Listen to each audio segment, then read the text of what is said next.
Hey everyone, we're back with another week of Find Your Film. We are just fresh off an interview with the Penny Black filmmakers, Joe Saunders and Alex. I'm trying to get his name, Alex Gear or Alex Greer.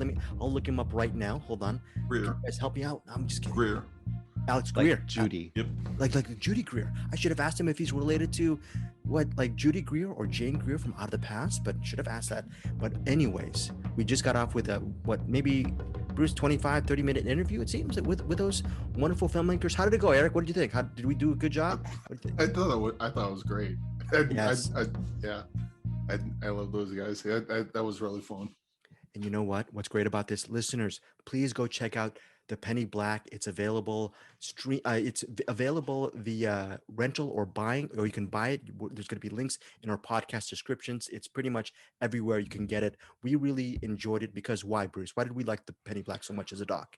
Well, we thought it was a really interesting mystery and a very questionable in its veracity. So we had a lot of questions about what was real and what wasn't real in this documentary, which if you watch it, you probably will too. We get answers, but we're not going to tell you those answers unless you go to the other interview that we have. Oh, Bruce is he's like one of those characters from those Peter Strickland films. He tantalizes us and then he puts us polish my boots and I'll give you the answer.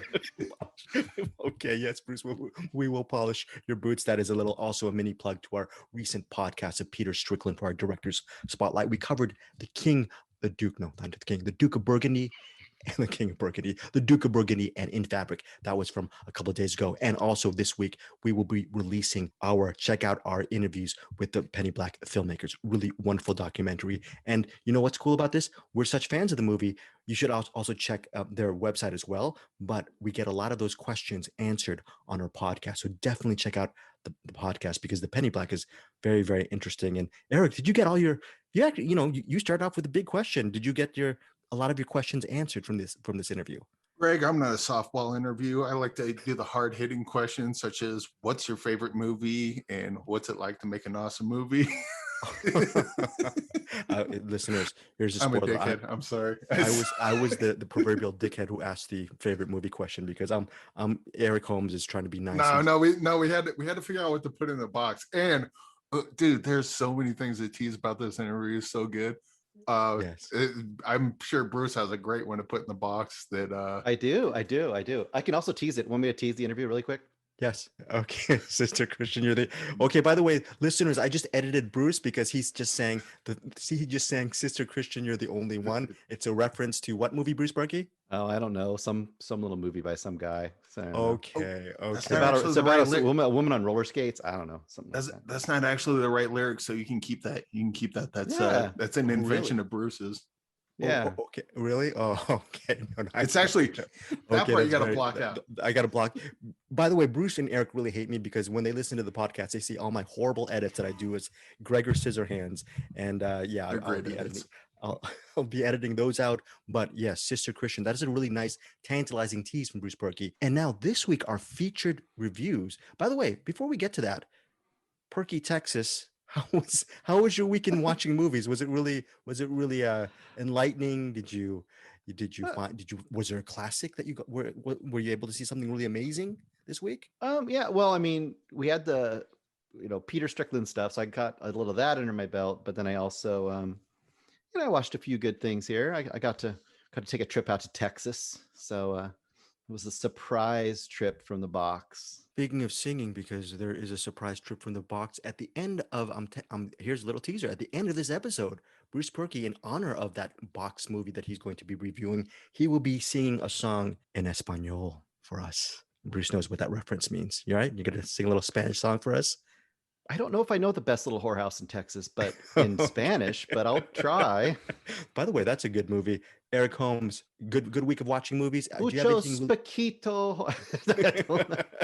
Do you have any great movies for us, Eric? Was it a great week of watching movies or just meh? It was very slow movie watching week for me. I got the three we're doing, and I got to rewind. I did the Bo Burnham Inside, and so we'll talk about that. And as far as Spanish songs, Para Bailar La Bamba. Okay, listeners, what I just cut out was a Richie Valens classic called La Bamba, sung in harmony, by the way, and full note with Eric Holmes. Eric Holmes will have to sign a mega deal with Richie Valens' estate before we get him on record for La Bamba. But aside from Bo Burnham Inside or this Texas thing that Bruce Perky is alluding to and tantalizing and teasing, we are covering 3 movies this week, 3 featured movies. The first 2 movies are going to be Gaia.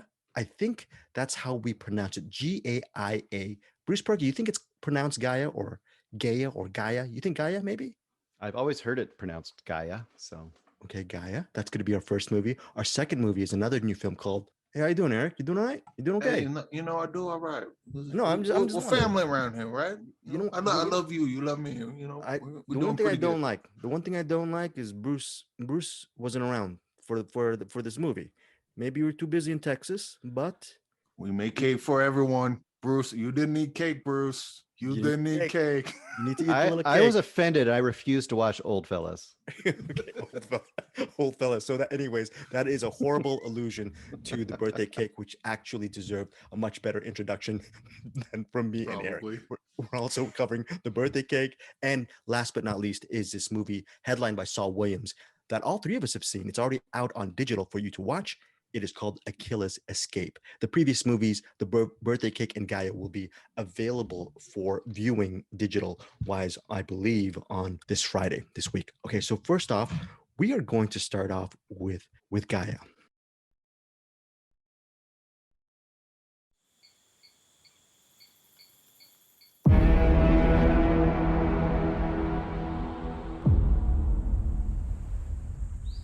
I saw something out there. Someone.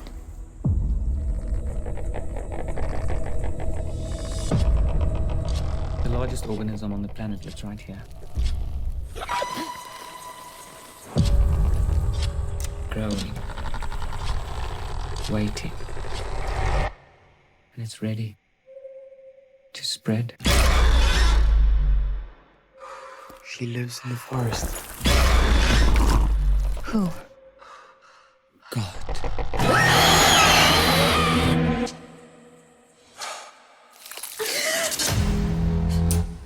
In those days, men will seek death.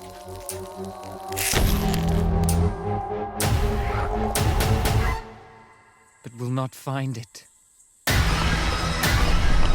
All you know is excess. The devouring and more. And more.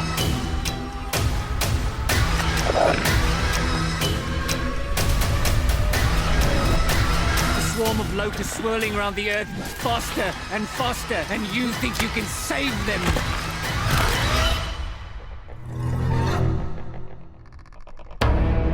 And that is your god. She was here long before the apes started dreaming of gods.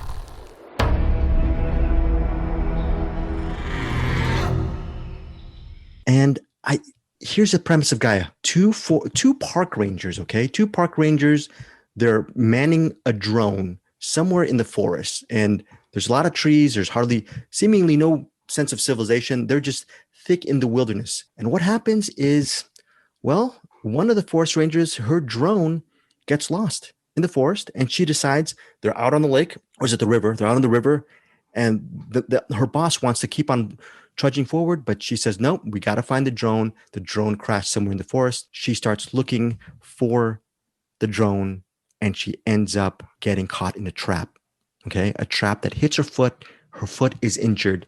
Rescuing her from the trap are the people who made the trap, these 2 survivalists, a father and son, okay? And the whole movie, the whole premise deals with her and how she lives with these 2 survivalists in their hut in the middle of the dense forest. The only catch, though, is father and son, they're both white. You're wondering, did they come from the city? Where did they come from? But they're all, the father's pretty emaciated, pretty skinny. The son looks actually in good health, but they're living like, I guess, natives to the land. There's a whole different element to this forest. There may be a supernatural force living in the trees or whatnot. And I'm still trying to wonder what Gaia is. There's something about the force of nature in this movie. And let me tell you something, folks. Not too much of a spoiler, but I'm a huge mushroom guy, and I don't know, my love for mushrooms just went. I'm still gonna eat mushrooms. I'm gonna still put on my pizza and my soup and all these things. But mushrooms are a little bit. They went down a little bit of a notch overall with Gaia. Bruce Porky, your thoughts on this film? It's very atmospheric. It's visually rich, and I'm thinking maybe on an intellectual, cerebral level, it might have caught your attention. Maybe I would give this it's a mild, okay sort of recommendation. I think visually it is really interesting. I think the design, I'm not going to say what of, but the special effects design I thought was really interesting and really cool and very effective. The story was kind of middle of the road for me. It wasn't as creative as the look, I guess I would say. I guess the story was kind of, I felt like it was a bit tropey. And there's some things that I just had a really hard time with right out of the gate, like the whole drone thing. Like, first of all, I've watched Apocalypse Now and I've watched Deliverance. And I know you don't get out of the boat when you're on a river like that. And that's the first thing they do in this movie. After their drone has literally stood in front of some creepy guy that knocked it out of the sky, and she saw it because it had a camera that she could watch. And I'm like, that right out of the gate kind of threw me out of it a little bit, because I'm like, why in the heck is she going for that drone when she saw some weirdo guy just take it and knock it out of the sky? So whatever. But the story was a little bit hokey to me, but there was enough good things. I guess I could recommend it slightly. I don't have a lot more to say about it. It wasn't really super impactful to me. Eric Holmes, do you agree with this? Not super impactful, mild. And before you give your answer, Eric Holmes, just remember, in this world, there are, quote, vermin children surviving on the scraps of a decaying world. That's issued by one of the survivalists, the father. That's just not me. I wish I wrote that.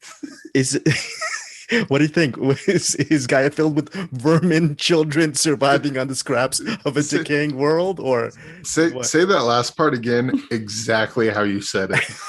Vermin children surviving on the scraps of a decaying world. Okay, that was better than the whole movie right there. That was better than the movie. Okay. Well, first of all, I do agree with Bruce. The beginning was pretty ridiculous, but you got to get in the jungle and for the movie to happen. So I just kind of let that go. After that, I'm kind of on the other side of the complete opposite of Bruce. I really like this. Same here. Might have been the mood I was in or something. Were you taking mushrooms? Were you on shrooms? No. And actually, I do eat mushrooms a lot, like cook them. Okay. And I'm like, oh, I could have so easily been cooking mushrooms tonight. Just, like, because sometimes I'll cook and I'll eat. We'll watch the screen and so I'll just be eating whatever. It's very likely I could have been eating mushrooms while watching this. I'd be like, nope. Put that fucker back. I'll just go with the things I didn't like first, because there's not much of it. So there's the opening was kind of ridiculous, but I just kind of let that be. And there's a part not towards the end, but kind of getting there, where the emaciated guy, they say he's a fun guy, but I don't know. Sorry, just had to get that out of the way. But he kind of had this whole diatribe, and right. I kind of wish they would have leaned into that, or like kind of earned that moment a little more. So that part, it worked for me in that I understood that the character is kind of, a little loopy, so it would make sense they would say something like that. But that part didn't really work for me. What did work for me was the rest of the movie. It was a kind of like a what am I think? Atmospheric, immersive, or not like Midsommar, but Midsommar adjacent, where folk horror kind of stuff going on, sort of. Yeah. There's like I think there's more going on. Like Midsommar, you can see it as the movie that's in front of you without digging too deep into it, or you can dig deeper into it and it means something completely different, or it's got a different level to it. And I think this one has some of that, although I don't think it's as good as Midsommar. I did get kind of like especially like all the dream sequences, which are awesome. The dream sequences are really awesome. That last dream sequence is amazing. The camera work is fantastic. The special effects are really good. And like there's even parts where they kind of looks a little fake, but it's almost like it's a stylistic choice when it does look fake. And small movies like this, that's kind of like when you're as effects heavy as this movie is, that's usually where movies like this fail. And I thought it just kind of nailed it, especially like with the they would hit the thing and like the spores would go out, and it's just these little tiny like I think why the effects work as well as they did is that they weren't afraid to be subtle with it.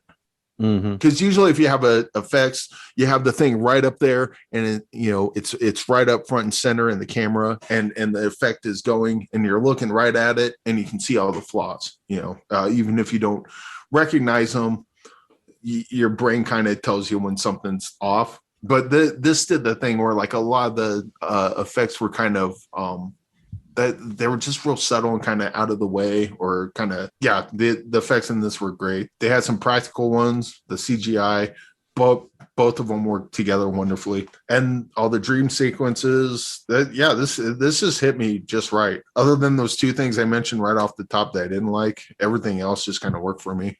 Everything else worked for me as well, except one thing, and I'll get to that in a second. Monique Rockman, she's the main actress. She's the headliner. She plays Gabby. She's very good. She plays a forest ranger who goes into the jungle, goes into the forest to try to explore. And then she actually starts developing a bond with the son, and she's trying her best to understand the father. So in many ways, this movie is a three-hander, and it deals with I guess if you really want to, like you were saying, Eric, this movie has different layers. If you want to talk about nature versus nurture, civilization in the cities as opposed to life among nature. Are we interlopers? Are we intruders in Mother Nature? Does nature really want us in her embrace or not? What happens when we're out there? I think the director, Jaco Bauer, Jaco Bauer, I know that I'm really excited to see Bauer's next film. This is a very visually atmospheric and alluring film. And again, Monique Rockman, she's very, very good in this movie. What's interesting about this movie is you think it's going to go one way towards the end, because you want, as a viewer, you want Gabby to understand the father and son, and you want her maybe to get back into civilization. So you think the average story is going to get to that level, but it goes a different direction. And then it goes another direction regarding what happens with the father and son. And then it goes in an entirely different direction with the father and son dynamic. And then my only complaint with this, okay, and this is just a minor complaint, the final shot of the movie, which I'm not going to give too much away, it's so overly it nails everything on the head that the rest of the movie is so subtle. I did not need that final shot of I can't say, I was going to make a joke, but I can't say, as a rotund Asian American, I took offense to the final shot, and it was just too obvious. Bruce, you know what I'm talking about with the final shot and where that leads. We didn't need it, but that's just a minor quibble. Overall, high marks, pretty much high marks for me regarding this movie. But Bruce, you thought that didn't work for you, the wrap up? Yeah, the wrap up didn't work for me. I mean, because I wasn't really on board for the whole off the grid, crazy people in the forest part of it anyway. That part just was like, to me, seemed really like I've seen this so many times before, and it's the least interesting part to me, and it's the part we focused on about half the time. Whereas the effect stuff, I agree totally with Eric and you guys. I love the effect stuff, really creative, really cool. And I love that world building, and I loved the idea of what was happening naturally in the area around them. I just I wasn't interested in those characters at all. I've seen that before. You don't like watching the guy hump the tree? Oh my God. I saw Antichrist. It was much better in that movie. I mean, Antichrist. Oof, this would be a great double feature with Antichrist. Actually, it wouldn't be bad. But I kind of want to do that right now. I just wanted a little podcast. More. I'm doing. I just wanted a little more, like something a little more interesting. Honestly, I would have liked to have just seen our new characters or whatever, just in that world, having to figure out what's happening and just deal with it, and not have this other human aspect in there, because it wasn't very compelling to me. But hey, I'm glad you guys liked it, because I picked it and I felt bad that I was going to pick it. And you didn't. I did want to add to the last shot without saying what it is. The movie ends and then it has the title, and then there's the not post credit sequence, because it's just they do the title and then they kind of do the what would you call that, an epilogue? Like an afterward. I thought that was interesting. Something like that. Yeah. So the epilogue kind of that part that you pointed out that you didn't like, I kind of needed that. Oh, okay. because the epilogue's like, okay, this is happening. I get that. And then that very last thing that happens, I kind of needed that, because that, at least to me, kind of reminded me a lot of Deus Ex Machina, or Ex Machina, the Alex Garland movie. It kind of suggests, I don't know what I can say about it. It suggests things that happen that I wasn't necessarily thinking about until I saw that thing. I'm like, oh, okay, that's what's going on. And then, but again, I've been known to be dumb sometimes. And in fairness, sometimes spoon feeding me is always a good thing. You and I disagree regarding the ending shot. I think, but the bottom line is, what's interesting though, is there, and Bruce, you didn't like the ending as well, because, bottom line is that final shot or those final moments, you can unpack it. It's something that people can talk about, and have different interpretations, which I think in essence is good. Whether you think it works or not, I think it's good. So that is Gaia. I believe solid recommend from Eric, right? Yeah. And also, to Bruce's point, once she's off the boat, kind of give it about 15, 20 minutes there. And if you're on board, it's just going to get crazier, and you'd probably like it more. Or you might be like Bruce, where it's like, nope, not doing it, But for me, this is a really strong recommend, because I love this movie. Very cool. But I can see Bruce's criticisms on it as well. Yeah, I strong recommend for me, but I'm not gonna. I am unfortunately part of Fast Food Nation. Let's just say that I am part of Fast Food Nation. I'm gonna leave it there. And at least, Bruce, with your, you had some quibbles with this. It's at least a slight recommendation regarding the aesthetic of it. Yeah, I love the aesthetic, and I love the world building outside of the human stuff. And if people like the human stuff, they're going to love this movie, and they still might enjoy it a fair amount even without that. So, you know what though, Bruce? The thing about you that I really don't enjoy is, once in a while when Eric and I have our yearly birthdays, you don't come for the cake. You never come. You never blow out the candles. You never come and see us. And do you have a problem with that, Eric? Because I do. I have a little bit of a problem. I think you need to get some cake, Booze. I love you, but just come on and get some cake. I heard Harry Hole was going to be there, and I was out. Harry Hole is going to be there. I'm not going to be in this. So this is The Birthday Cake. Okay, it's in theaters and on demand Friday. It's directed by Jimmy Giannopoulos, written by Jimmy Giannopoulos, Diomedes Raul Bermudez, and Shiloh Fernandez, or Shiloh Fernandez. Shiloh Fernandez is the lead in The Birthday Cake. Okay, he plays this just normal dude. I mean, he's a nice guy. He has a good heart. The problem is, he grew up in a crime family. And what happens when you grow up in a crime family, your life is probably going to be tragic. I mean, and bottom line is, the thing about The Birthday Cake is it has just a huge list of, okay, here's the names. We're going to run a whole list of all the cast members in a second, but Shiloh Fernandez plays Gio, and Gio is the son of his late father was a criminal, grew up in a family of criminals in New York. Okay, now Gio, what happens is, every single year, to commemorate the death of his father, Gio is supposed to bring a birthday cake to his uncles and relatives, and they celebrate at his Uncle Angelo's house. Uncle Angelo is pretty much the mob boss, the leader of this crime family. So every year he goes to by the way, Uncle Angelo is played by Val Kilmer. And that is the whole premise of The Birthday Cake. On the 10-year anniversary of his father's death, Gio brings a birthday cake made by his mom. His mom is Sophia, played by Lorraine Bracco. Okay, Lorraine, you mentioned Goodfellas.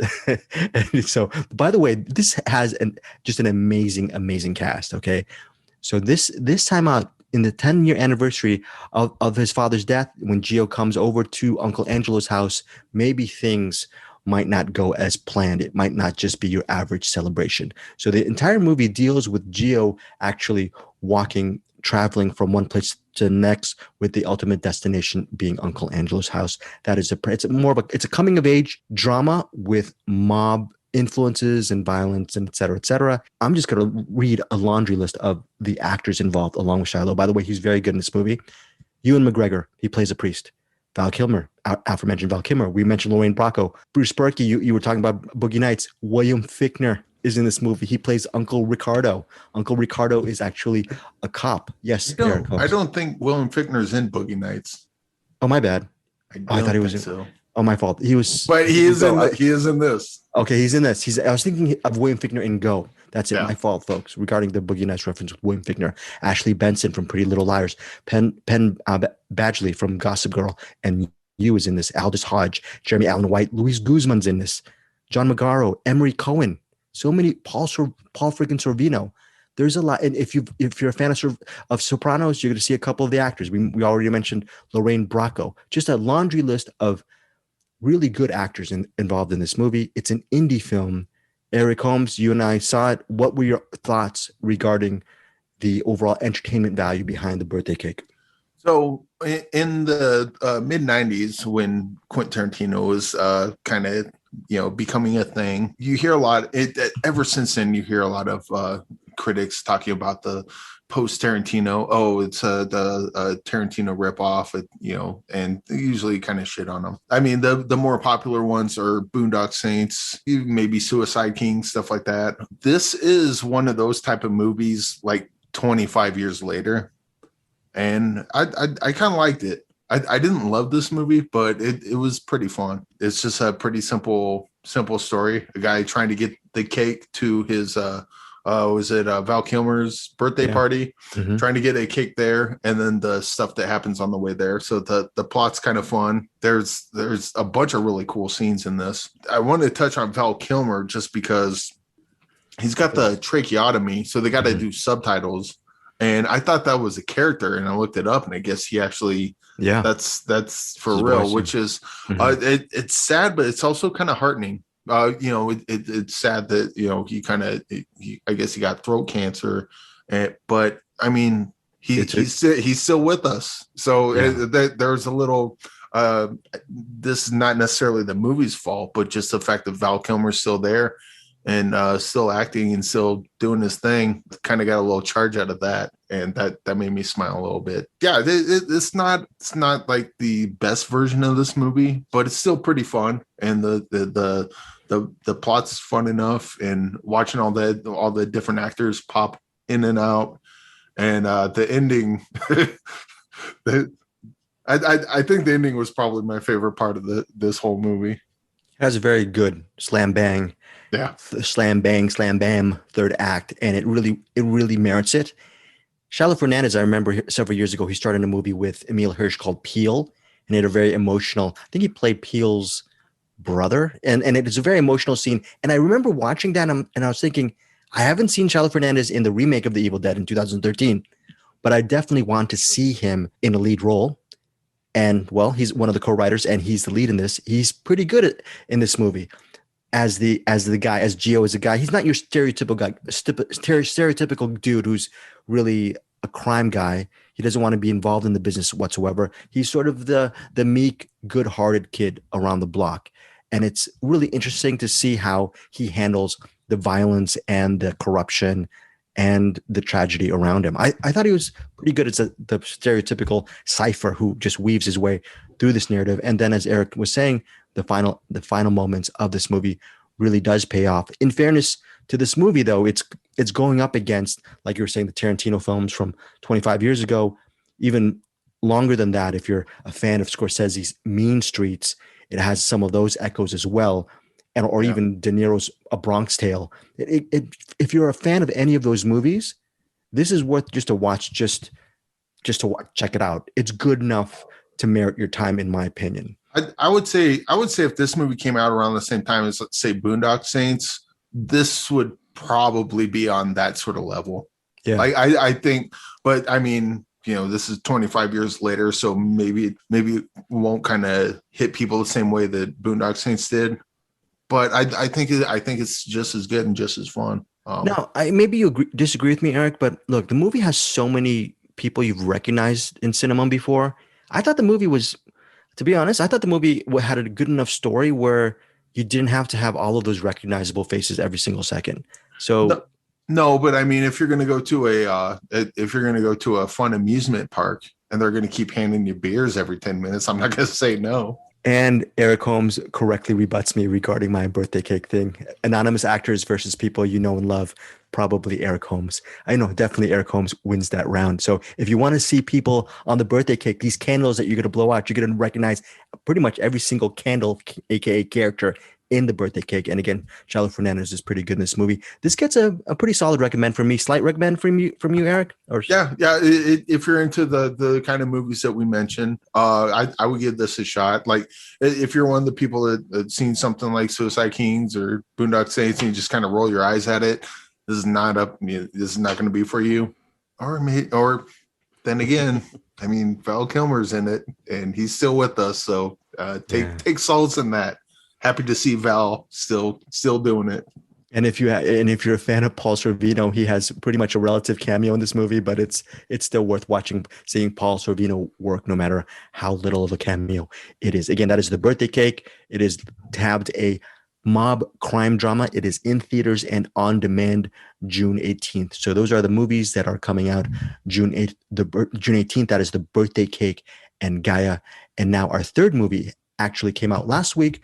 We received the links a little bit late. That is my fault, but it was going to be our backup in case we didn't get any movies this week. We got those two movies, but again, Eric and Bruce are doing all of that extra credit. So I decided to tag along, and we all decided to watch Akilla's Escape. It is written and directed by Charles Officer, and it features an original score by Saul Williams. Saul Williams is the headliner of Akilla's Escape. He plays I don't know, Bruce, he's a marijuana entrepreneur or something like that, cannabis entrepreneur.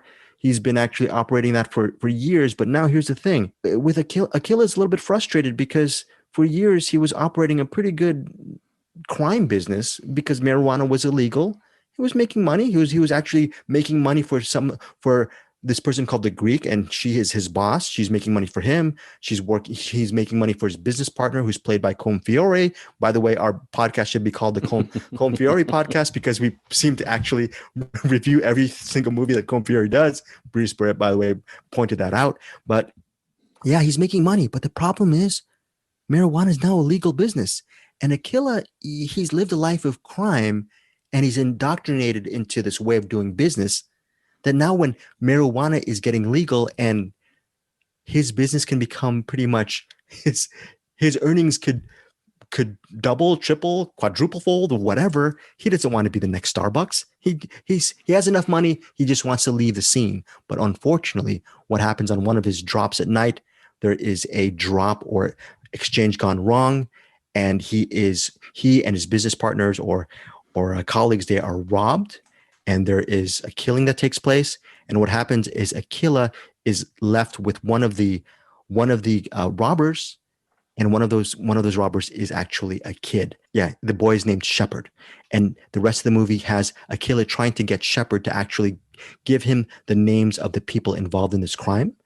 And that is it. That is the entire premise of Akilla's Escape. What's interesting is the movie cuts back and forth with Akilla. You see Akilla as a kid, how he got into crime. You also see that what's interesting is Akilla as a youth, and Shepard, the new boy Shepard, is played by the same actor. And it's very, very well done as far as the juxtaposing of both the past and the present. Bruce Perky, your overall thoughts regarding Akilla's Escape? Overall, I really like this movie. I think there's a few weaknesses. It's really low budget, and you've got a few rough edges. Some of the actors aren't quite up to the level of some of the other actors, but it's a kind of a minor quibble because I think there's enough interesting stuff going on here that I was on board. Especially Saul Williams as Akilla. I mean, he has to kind of hold everything together in this movie, and he is really good, I think, in this movie. And he has a really interesting persona, which I could see this character and this actor now maybe, but especially like 20, 30 years ago, I could see a franchise being built around this guy because I really like kind of his style because he has this weird kind of combination of thoughtfulness. He feels like someone who's been in it long enough that he's kind of balanced now, but he keeps getting pushed. And I love those kind of characters that keep getting pushed. And as you see his past and his present kind of interacting, that when he is pushed, he's a dangerous guy, but he's a quiet guy most of the time. But when he's not a quiet guy, he's a dangerous guy. And I really like that balance. Plus, you talked about the soundtrack. There's some really good stuff on the soundtrack. He does this one song. I didn't know it was him at the beginning of this movie, and it's called Skin of a Drum. It's one of the first songs in this movie. And I went back and looked it up. He's got a whole album he did with Trent Reznor, I don't know, back in the early thousands. And you should look it up. It's amazing. It's really good. Anyway, that's kind of beside the point. I would recommend this movie, I think. And also, let's talk about it. So it's got the back and forth, him kind of rising through the ranks in Jamaica, kind of becoming it's almost like a child soldier, almost more than a gang member. It's almost like watching a child soldier get, kind of indoctrinated. And at the same time, you have the current situation going on. And the current situation is one of those a night in the life of kind of movies. I think it all takes place in one night. And I love that kind of thing when it's done right. So overall, this is a really pretty strong recommend for me. I think this is a really good, low budget crime drama that has some heart to it and has a lot more depth than I was expecting out of it. And by the end of it, I thought it was pretty damn good. Yeah, I agree. And I want to co-sign regarding Saul Williams' performance also. Let's also mention Thamela Pumiwana. Let's just say Pumiwana. Yeah, I didn't even try it. Plays, again, like I said, he plays Shepard and young Akilla, and he is fantastic in this movie. I actually said it is headlined by Saul Williams, but Thamela has a really big part in this movie. There's a lot of stuff that goes on, but the movie really centers on these two actors and their talent. Really well done. Eric Holmes, your thoughts? Hated it. Kidding. This movie's good. I guess just like with the last one, I'll talk about what I didn't like first because there's not much. It does the music video thing where it played don't get me wrong, the music's awesome. I don't know if they played any Buju Banton, but I would have liked to hear Murderer or Love Sponge, thrown in there somewhere. But regardless, it did that thing where it kind of plays out the whole song and kind of plays like a, so when it gets to that and there's not much happening, it's like, okay, I can go get a drink or I can go take a pee real quick because they're going to play this whole song all the way through and nothing's going to happen. And that's kind of early on. So they get past that. Other than that, this is kind of similar to The Birthday Cake in that, like with The Birthday Cake is the Italian mob. Maybe you're thinking, oh, I've seen that movie 1,000 times. I don't need to see another mob movie. This kind of pushes those same buttons, but it's like a Jamaican weed dealer. But it kind of plays in that same sort of area. And I definitely co-sign on the main actor. What's his name? Saul Williams. He's really good. And if Liam Neeson ever retires, just let him do Taken movies because this guy is he's got that thing where I can't even really describe it. Bruce probably did a better job than I did, but where you can see him be a badass, but he can also bring some real emotion almost by saying nothing. I would love to see more movies with this guy, especially more action movies. I mean, he could definitely do drama, but you could have Akilla's escape on a plane, Akilla's escape on the building, Akilla's escape anywhere, and I'm there for it. You're talking about what you're just talking about. I'll talk about an early scene because it doesn't tell anyone anything, but there's a scene where Akilla early on is on his knees and he has a gun in his face. And just the way he plays that, like a different actor doing it could have been a really bland or normal scene, but he plays it in a way that just not only increases the tension, but you're like, oh man, it's just something's going to happen. Something's going to happen. You're waiting and and you haven't seen him do anything up to this point. Nothing. Except drive around his car, like you said, like a music video. You've seen him drive around his car, build a birdhouse, whatever that is, It's like, so you don't have any reason to believe it, but it's just the way he acts and he can give the expression. And he has that maturity that makes you really trust that he knows what he can do. And you just go with it, I think. I'm hoping, praying for the day, even though praying doesn't do anything, but I really want the day to come where Saul Williams does so many action movies that I get sick of him. That's how much I want to see him just start doing action movies. Good.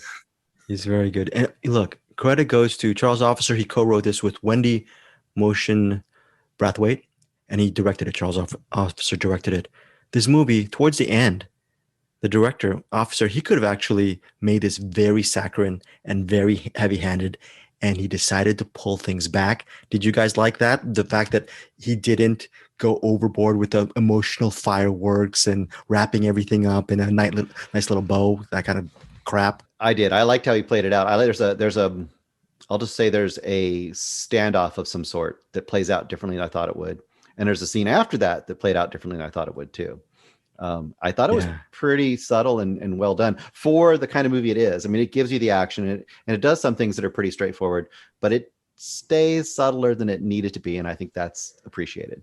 This movie also has like a little bit of romance too.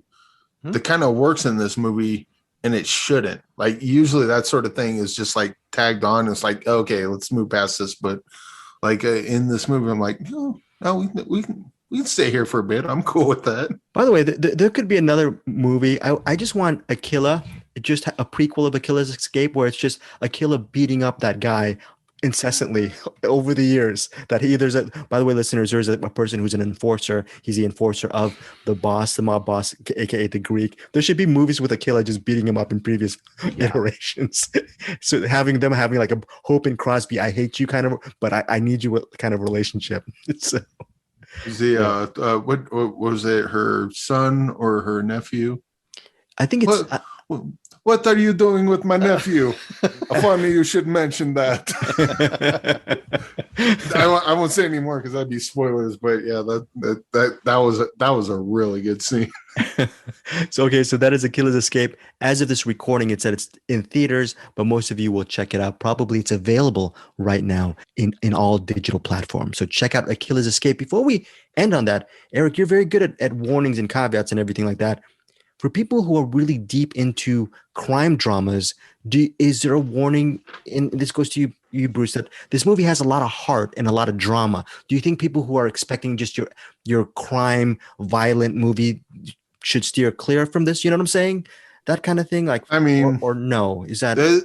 I would think you would know pretty quick what you're getting into with this one. Okay.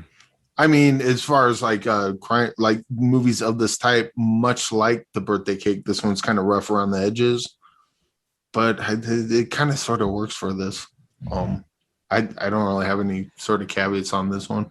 Okay, to me, I would say if you like that 70s style, like a 70s style like action movie, I think it fits into that really well.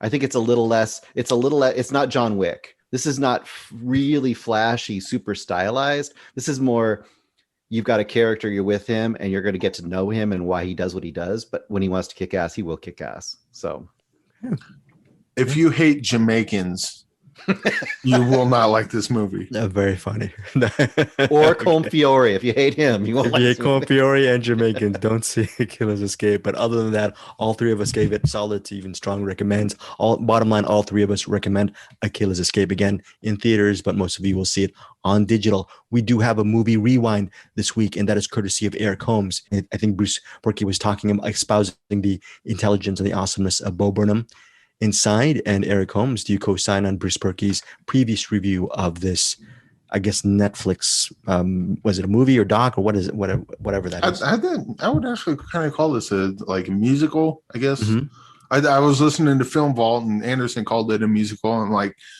and I hadn't watched it at that point, but after watching it, this definitely qualifies. This, well, first of all, comedy music is usually the bane of my existence. I usually absolutely hate it. Wait, you don't love Weird Al? Weird Al Yankovic? No? Weird Al's serious stuff. Okay. Weird Al's not comedy. Weird Al is serious music. Okay, good. Fair. but Bo Burnham takes a page from Trey Parker by, look, the song can be funny, and usually the lyrics aren't. They're kind of amusing. So you have to have the song be catchy, and Bo Burnham nails that. Like every song is like, I could imagine, someone just playing the song, without the context of this musical documentary or whatever. So that works.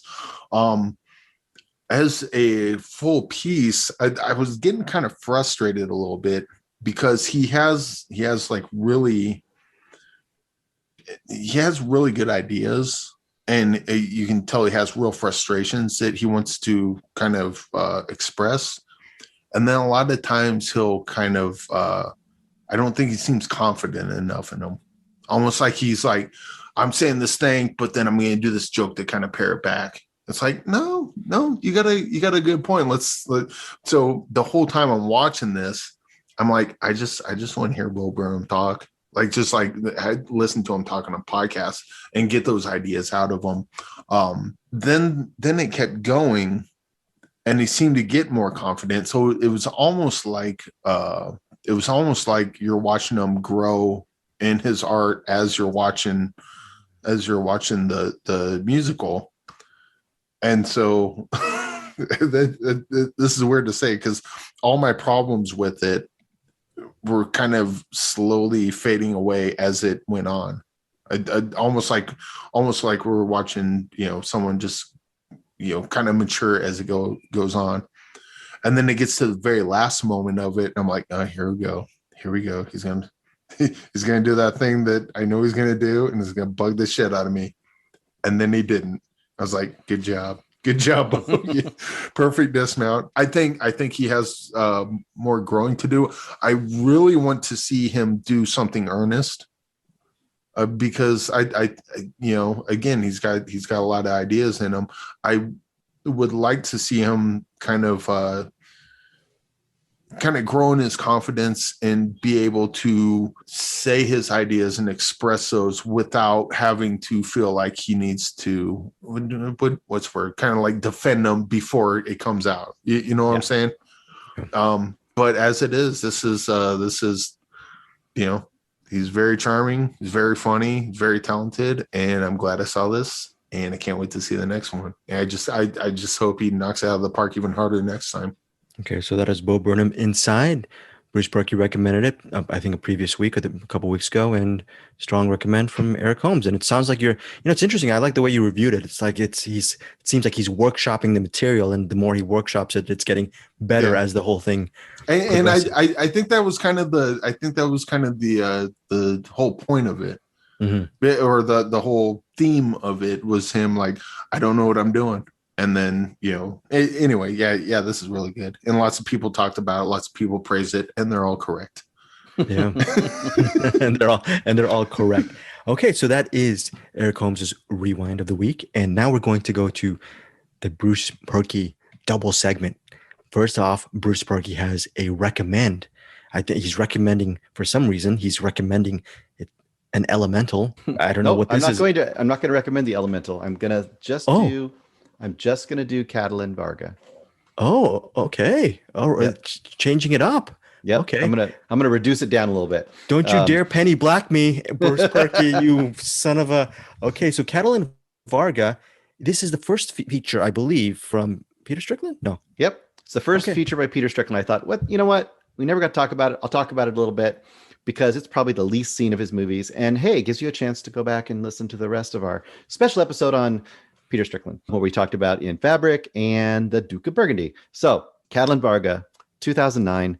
Another reason I want to mention it, we talk a lot about physical media and the lack of ability to find a movie. And if you look up Katelin Varga, you will not find it streaming anywhere. You will not find it able to be streamed anywhere to rent. You will not be able to buy a non-European version of the DVD. So I'm not going to say it's true, but there may be something on a certain streaming platform that you might be able to find where you can actually watch this movie that should be available to watch. So that's what I'm saying. So anyway, this is a really cool movie. And for a first movie, it's very interesting. It basically starts out with Katelin, played by Hilda Peter, and she's in the Carpathian Mountains. So out in the countryside, Transylvania, I guess, is where it is. It's where it really is. They filmed it all there. He basically took his inheritance of £25,000 and went there. And paid the crew everything for like a 17-day shoot, and they did the whole thing there. So she's walking her bike down a country road, and one of her friends stops her and says, at the name of her husband, she says, "He has found out." And she goes, "How did he find out?" "I don't know. He found out." She goes home. He said he's really upset with her. You think that maybe he found out about an affair or something, and he is not understanding of what she's going through, and he tells her and her bastard child to get out of the house. So she takes her son Orban, and they go off on a like a horse-drawn cart, and she goes off to the town towards the people who caused the event that has shamed her 11 years earlier. And that's the beginning of the movie. She is on this road trip / quest, essentially to get revenge, but it doesn't quite play out in any way like a standard revenge kind of story. And it's very interesting and very grounded, but there are shades of Strickland in here. There are moments with the sound design where he does some really interesting things, and he gets the most out of the setting. And when she finally meets the person she's trying to confront, there is a confrontation between that person that is quite amazing and really impactful and quite stunning for a first director's. It's quiet and stunning and amazing. That's all I will say. Well, this sounds like a very strong Eric. Did anyone take their hair off in this one? There's no hair. This is we'll take it. This is the least stylized, the least weird, the least strange. There's no mannequins. So now I ask, was this even a Peter Strickland movie? It is. I don't think it is. There's a few moments where you'll know. It's once again, like we talked about his ethos, which is kind of taking really traditional, kind of almost tropey genre kind of stories and mashing them with kind of this weird art house aesthetic. And that's essentially what he's doing here. So you can think of, take Last House on the Left. If you want to go super extreme, take that idea, but it's done through a very, very artistic and weird lens. And it's good. This is a really good movie. And it should be seen. It should be available to be seen easier too. Did you like this better than Berberian Sound Studio? I need to go back and recheck it. I think I'll still like Berberian more, but this is probably more emotional. This is probably more of a character piece. So it's got a very, like, I'll tell you, the last 20 to 30 minutes of this movie is fascinating. It's really good. And it's not a very long movie. This is like I'd have to look it up again, but it's like an hour and 20 minutes, hour and 25. It's not a huge, it's like it's less than 90 minutes. So that is Katelin Varga. It is not available for rent or purchase. And you just gotta, I'm sure there are video platforms out there where you can just go typing in on Google on how to find it. And you might be led to that actual movie and you might be able to watch it for free. I suppose that's how it's going to go. If you have seen it or you will see it, or your reactions to Katelin Varga or any of these films, please hit us up and tell us what you think of any of the movies that we have recommended. Okay, so that is Katelin Varga. We are going to end the show with Bruce Purkey's What's in the Box segment. Bruce, what do you have for us? Eric. Ayo, Pete, drop that beat. Who's in the box? Oh, what's in the box? You lied! No! What's in the fucking box? All right, guys, we're back, and I apologize for Pete not dropping the beat. Thankfully, Eric Holmes reminded us that the beat continues. The beat lives on. Now, Bruce Purkey, what you got for us for What's in the Box?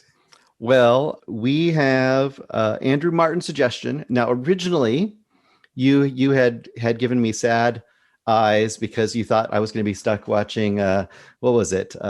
Scenes from a Marriage. Scenes from a Marriage. Which I was perfectly willing to watch, but I don't have HBO Max. I don't have Criterion Channel. And it wasn't available to stream or purchase streaming on Amazon Prime. So I reached out to Andrew Martin and said, hey, is there another one you would like me to see instead?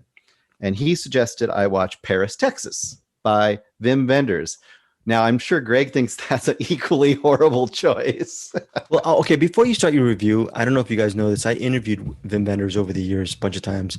I actually had a nice interview several years ago for this documentary did called Salt of the Earth. FYI, very nice human being. That said, a close friend of mine said Paris, Texas is one of his all-time favorite movies. I know it's supposedly a really brilliant movie. There's some really memorable sequences. I still haven't gotten to it as of yet. I can't say that you would love it, but if you didn't like Wings of Desire, which I know you don't at all, you might have a chance with this. I wouldn't say it's it's a fast-paced movie, so you still might be on the wrong end of it. But let me give you the basic concept of Paris, Texas. First of all, 1984. It is available on HBO Max and Criterion as well, but I could rent this on Amazon Prime. You can rent it a lot of places, and it's a really high quality, remastered print and everything. So, beginning of the movie, it's the desert on the border of Mexico and Texas, and you have Harry Dean Stanton walking through the desert with a almost empty jug of water, a red hat. He looks like he's been walking a while. He walks into a tiny town, and he's not speaking or doing anything. And the little doc there finds a card, calls the number on the card, and it's Travis's brother, played by Dean Stockwell, his brother Walt. You know Dean Stockwell. I think he's a suave motherfucker. Anyway, so they call the number. It's his brother, and his brother comes out to get him and take him back to his house in California. So essentially, in this movie, you have a double road trip. Basically, you have a road trip from Texas to LA. You have a sequence for about 45 minutes in the middle that's in LA, and then you have another road trip back to Texas.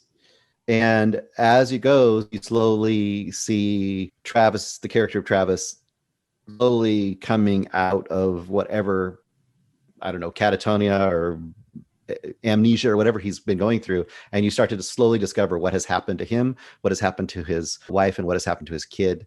And by the end of it, you have an incredible extended scene between him and Nastasia Kinski. I don't know if you're a fan of Nastasia Kinski from Tess, yes. Cat People, a few things. There's a stunning sequence between those two, which is just a masterclass in acting, subtle acting. It's beautiful. So how to sell this movie? I mean, this is the character piece.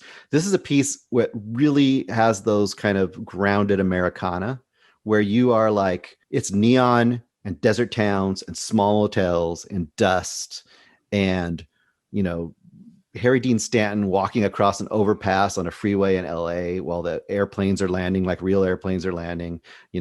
It's just scene after scene of things like that'll either bore you to death, possibly Greg, or will really draw you in and make you feel like you are just locked in to this character, so that by the time that he comes more and more out of his shell and more of his story starts to unravel, you are fully invested by the last, 35, 40 minutes of this movie. I think it's a really pretty fantastic movie. If you even like the idea of that actor and seeing him in a situation like that, it's worth checking out. And the cinematography is, I didn't look up cinematographer. I'm sure it's a master cinematographer because it looks incredible.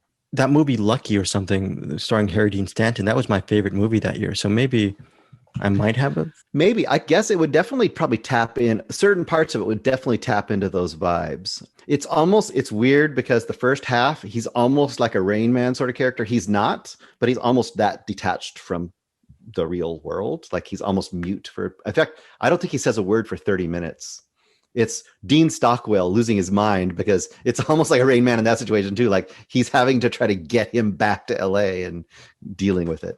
Have you seen this one, Eric? No, I haven't. In fact, I was going to get to it this week, but I didn't get to a lot of things this week. Yeah. Although I do want to see Scenes from a Marriage. I want to see this, and I have until the end of the world. That's just been sent. I might just do an impromptu director's spotlight on next week's show. Yeah. And I got to watch In the Heights because it's Andrew Martin, and I believe that's the rule. If he suggests it, I must watch it. So I'm probably going to In the Heights tomorrow with my kid because he wants to see it. So I'll probably see it too. A little tease for next week then. Vim Vendors and In the Heights, and then whatever else we got going on. Right. The person who shot Paris, Texas, his name is Robbie Mueller. Mueller, Muller. He passed in 2018. Here's a list of some of the movies that Robbie lensed. Again, he passed away in 2018. He shot Ghost Dog, The Way of the Samurai, Dancer in the Dark, okay, Breaking the Waves, Dead Man. Oh, The aforementioned Eric Holmes Blu-ray, Until the End of the World. He also shot that. Mystery Train. Barfly. Down by Law. Oh, and lastly, I'm sorry, Eric, had to do this to you. In 1985, he shot a little Batman film and called- Robin. Please say Batman and Robin. No, I'm not gonna say Batman and Robin. I'm gonna actually make you go. No one's perfect. I'm gonna actually make you go Gaia and actually go outside of your domicile and actually hump a tree, because in 1985, Robbie Mueller also shot To Live and Die in L.A. So those are the movies. Yeah, see, amazing. And of course, Bruce, yeah. your film Paris, Texas. This movie is wonderful, and as far as the look, especially, I mean, I think you might think it's too long. You might, especially the LA sequence, you might be like, okay, I don't need as much of this, but there's a reason it exists. The way this movie looks, you feel like you are in the corners of America, and you're not in New York City. You're in these weird little corners that you don't see, and it's dazzling. It's amazing. Will Eric Holmes love it? I think Eric Holmes will. It's hard to say, because these longer, like, slow movies, they can really, you have to be in the mood for them. You know what I mean? Like, they don't always hit you. But I think that he will definitely love parts of it. I think the stuff with him and Nastassky Kinski at the end is undeniably brilliant. So even if you don't like the first half or the middle third, the final third and some of the stuff between him and Nastassky Kinski is primo. Okay. I will say I am contractually obligated to love every movie Andrew Martin suggests. Even if I hate it, I'll be like, I guess I'll take it in. Okay, so that is Paris, Texas, recommended by fellow podcaster Andrew Martin. And I'm just going to put this into existence. Andrew Watches Movies should be coming to your pods very, very soon. Oh, yeah, I saw that. We saw on our Cinematics Facebook group, Andrew Martin laying down. Andrew, if you're listening, when I saw what you posted, I was so happy. You made me so happy. It's like a hitman who hasn't done a job for a long time, and he's laying out the pieces of his gun, and he's waiting. Very good. Yes, they brought me back one more time. Listeners, join our Cinematics Facebook group. By the way, I'll put a link. The link is also always on our show notes. If you're a member of our group, me, Bruce, Eric, and a whole bunch, more importantly, a whole bunch of other people. They just wonderful cinephiles. They give us recommendations on movies on a daily basis. People like Matt Stillman, William Lindis, Joseph Bridges, the aforementioned Andrew Martin, Angie Clark. Just a great network of people, cinephiles, who give some really good, Chad Wilfong, Jeff Bassett, all those people, really wonderful people in our group. Check us out. A lot of the people in our group also on a weekly basis give recommendations to Bruce Perky for his What's in the Box segment. Make sure you actually, if you want that, you just become a member of our group and then hit up Bruce for your weekly recommendation. Right now, Bruce Perky is going to open the latest What's in the Box pick. Hey, Bruce, what's in the box? What you got in the box? Is that birthday cake? Hey, you eating birthday? You better eat that birthday the cake. What's in the box, Bruce? The turd. I don't know if the turd's coming yet. Let's see. Oh, no. Okay. This is the first selection we've got from a filmmaker that we've asked to put something into the box. I have a few of these hidden in here that are just floating around that have never popped up before. Justin G. Dyke, who made, oh gosh, my brain's losing it. Anything for Jackson. Okay, good. Which actually just came out on Blu-ray and DVD. If you haven't bought it, you should probably buy that soon. I've been having that on the list and keep forgetting. This is a perfect. Okay, I'll do some winners. I will get to Anything for Jackson next week. Anything for Jackson. Well, when he was asked what to put in the box, he suggested a movie made by a friend of his called Letters to Satan Claus. Letters to Satan Claus. It's a Hallmark movie. Nice. Wow. So, I have no idea what I'm going to watch, but I'm going to watch Letters to Satan Claus. Letters to Satan Claus. And also, just on a double tip on that, you do highly recommend, again, like you said, Anything for Jackson, which is now out of business. Okay. Anything for Jackson is a really cool and interesting concept, and it's good. Letters to Satan Claus. Here is a plot synopsis straight from IMDb. Holly returns to her hometown to make a Christmas special before her promotion to a television anchorwoman. But first, she must face Satan Claus and horrible childhood memories of him. Okay. Oh, right. I don't know. But it's the first enough. one. We're getting on. All right. Okay, that is cool. And you know what, Bruce? My fault on this. Please throw in the recommendations. I hope you throw in the recommendations of the Penny Black, and in the future, maybe you can do the tags as far as favorite movies. Oh, put what's in the box in there. I threw it in there. The one we got today from them. Very good. Very While good. they were talking, I was writing it down and rolling it up and putting it in the box. Wait, when you paused for like a second, I thought that was like, oh shit, okay, that's like I thought you pulled the Penny Black recommendation. I was like, dude, that's too perfect. I was thinking it might, but that's just too perfect. No one's gonna believe. All right, so that is it. Check out. I mean, for me, like check out the Penny Black. Gaia is interesting. The Birthday Cake's interesting. Paris, Texas, right, Bruce? And Eric, what you got? You got, and then Bo Burnham Inside. If you like that kind of stuff. You have final thoughts, Eric, before we get out of here? No, I don't. No final thoughts. No final thoughts. Andrew watches movies coming to you soon, hopefully. So, that's a good there we go. That's a good final thought. Again, Bruce Berkey, you're going to lead us out. I would just say, if you want to add even more value to your evening, your weekend, why don't you go look up the Saul Williams album, The Inevitable Rise and Liberation of Ziggy Stardust, but it isn't Ziggy Stardust. Oh, right. It's something. Yeah, don't say that out loud. All right, guys. Thank you guys so much for listening and supporting us at Find Your Film. We will see you next week.